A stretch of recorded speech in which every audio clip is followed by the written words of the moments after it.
कार्तिक मास के समान कोई मास नहीं है, गंगा के समान कोई तीर्थ नहीं है, वेद के समान कोई धर्म ग्रंथ नहीं है और सतयुग के समान कोई युग नहीं है। जय सिया राम। धार्मिक कथाएं चैनल पर मैं आप लोगों का हार्दिक स्वागत एवं अभिनंदन करती हूँ।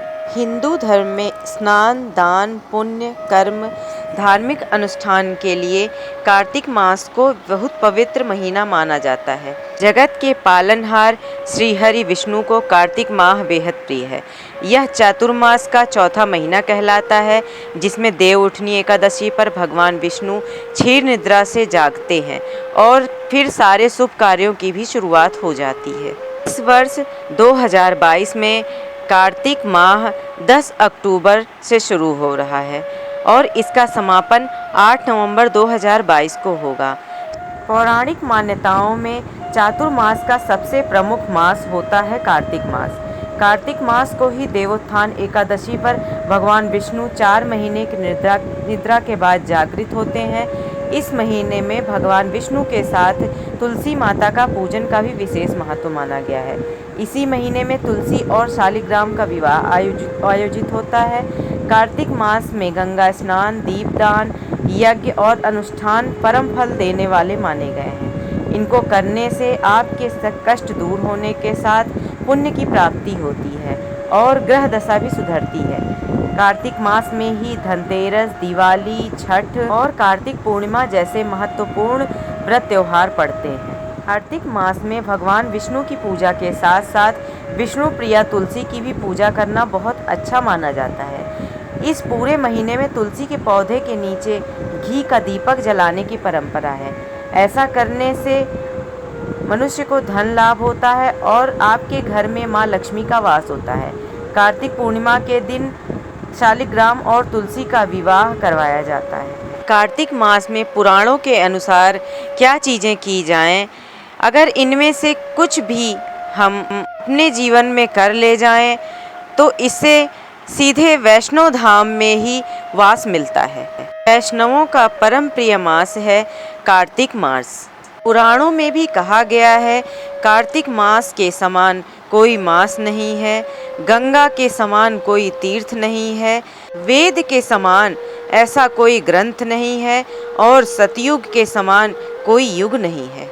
वैष्णवों को विशेष प्रिय है कार्तिक मास। कार्तिक मास में वैष्णव लोग अपने देवताओं की बहुत अधिक पूजा सेवा करते हैं और कार्तिक मास में कुछ कार्य ऐसे हैं जो कि बहुत छोटे छोटे हैं, लेकिन इन कार्यों को अगर कर लिया जाए तो मनुष्य का कल्याण निश्चित ही है। जैसे नदी और मंदिर इत्यादि में जाकर दीप दान करना, शीघ्रता से ब्रह्मकाल मुहूर्त में उठकर स्नान आदि कर लेना, ब्रह्मचर्य व्रत का पालन करना, रात्रि में भूमि पर सोना और इसके साथ ही कार्तिक मास में सात्विक भोजन करना, लहसुन प्याज का प्रयोग नहीं करना, शरीर पर तेल नहीं लगाना और मांस मदिरा इत्यादि का त्याग कर देना चाहिए। कार्तिक मास बहुत ही पावन मास है। इस महीने में व्यक्ति को दीपदान अवश्य ही करना चाहिए और गंगा नदी में या किसी भी नदी में स्नान का भी इसका अपना अलग ही महत्व है। यदि संभव हो तो रोज़ गंगा नदी में या किसी नदी में स्नान करें, संभव नहीं है तो कार्तिक महीने के एक दिन तो अवश्य ही स्नान करना चाहिए, किसी भी दिन जिस दिन भी संभव हो। और स्नान के साथ साथ उस नदी में एक दीपदान भी अवश्य करना चाहिए। और यदि आपके लिए संभव नहीं है कि आप किसी नदी में या कहीं भी जाकर स्नान करें तो आपको घर में ही नहाने के पानी में गंगा जल डालकर स्नान करना चाहिए। स्नान के साथ साथ कार्तिक माह में तुलसी पूजन का भी विशेष ही महत्व बताया गया है। जितना संभव हो सके कार्तिक मास में तुलसी माता का पूजन अवश्य ही करना चाहिए। प्रातःकाल माता का पूजन, उनको जल चढ़ाना, उनकी विधिवत पूजा और उनको दीपदान का विशेष महत्व है।